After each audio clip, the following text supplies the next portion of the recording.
আজ আমি কোরাল মাছের মাথা দিয়ে এই লাউটাকে রান্না করব। সম্পূর্ণ কচি লাউ। লাউটা আমি ভালো করে কেটে ধুয়ে নিয়েছি।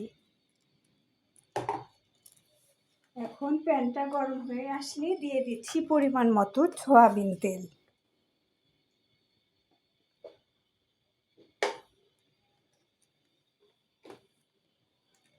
দুটো তেজপাতা।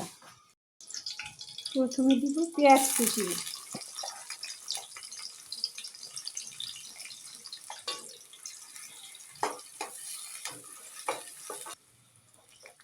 পেঁয়াজটা কিছু ভাজা হয়ে গেলে দিয়ে দিচ্ছি 1.5 টেবিল চামচ আদা রসুন বাটা।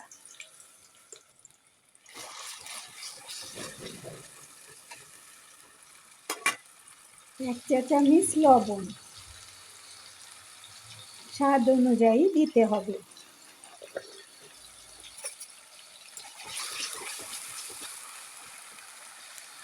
এখন দিব 1 টেবিল চামচ ধনিয়ার গুঁড়ো, হলুদের গুঁড়ো, মরিচের গুঁড়ো, টালা জিরার গুঁড়ো ও রাঁধুনি গুঁড়ো সব ঢেলে দিচ্ছি।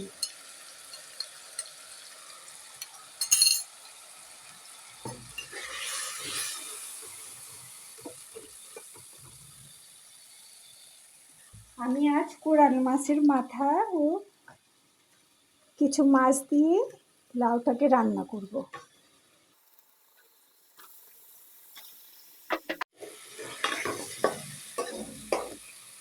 ভালোভাবে কষানো হয়ে গেলে দিয়ে দিচ্ছি কিছু পরিমাণ পানি।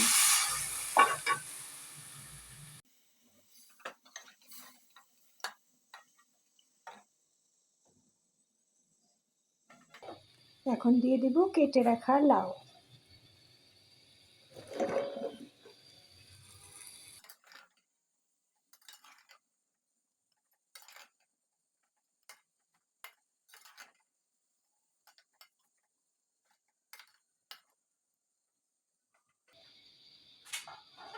লাউটা কষানো হয়ে আসা পর্যন্ত মিডিয়াম আঁচে ঢেকে দিব।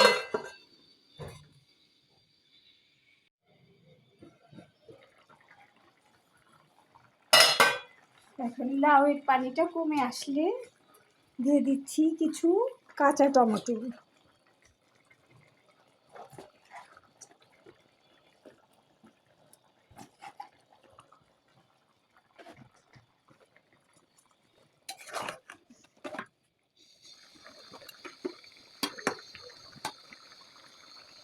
এখন দিব 1/2 কাপ পরিমাণ পানি।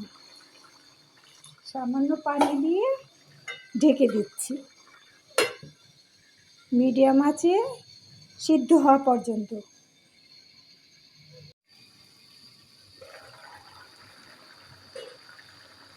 লাউয়ের ঝোলটা কমে আসলে এখনই চুটিয়ে দিয়ে দিচ্ছি পেঁয়াজের পাতা, কিছু কাঁচামরিচের ফালি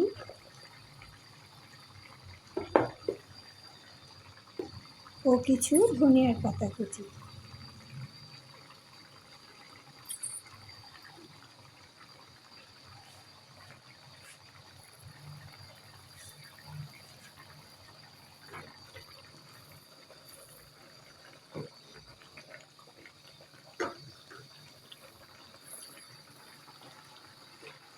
পাঁচ মিনিট মিডিয়াম আঁচে রেখে নামিয়ে নেব। রান্না হয়ে গেল আমার কোরাল মাছের মাথা দিয়ে কচি লাউয়ের রান্না। এখন গরম গরম ভাতের সাথে খেতে দারুণ মজা। এই ধোয়া ওঠা গরম গরম শীতের সবজি, একেবারেই কচি লাউ, ভাত দিয়ে খেতে লাগবে অপূর্ব মজার। সে কথা বলে বোঝাতে পারবো না, যে খাবে সে বুঝবে। বন্ধুরা, কেমন লাগলো আমার এই রান্না? বন্ধুরা, এতক্ষণ সাথে থাকার জন্য অসংখ্য ধন্যবাদ।